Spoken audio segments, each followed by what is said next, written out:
बात यह है कि कुछ कुछ जो बातें होती हैं बिगड़ जाती हैं। प्रॉब्लम यहाँ है ना रे पगला कि पहले तो भाई लोग काफी दिनों से देखा जा रहा है कि खेसारी लाल यादव के टीम से लगभग बाहर चल रहे हैं अखिलेश कश्यप और उसके मैनेजर विवेक सिंह। तो भाई आखिर बाहर सच में चल रहा है या फिर टीम से बाहर कर दिया गया है, हम बताते हैं आगे इस वीडियो में।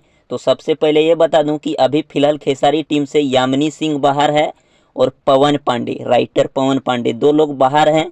तो उससे क्यों कोई दिक्कत होने वाली बात नहीं है। ओनली भाई डिम्पल सिंह इन कर चुके हैं खेसारी टीम में।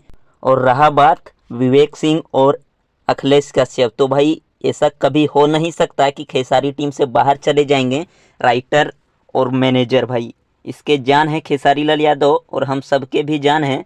तो भाई ऐसा खबर हमने देखा था, उसी के लिए भाई वीडियो बनाए हैं। तो वैसा कोई बात नहीं है, समझिए वो फेक ही होगा।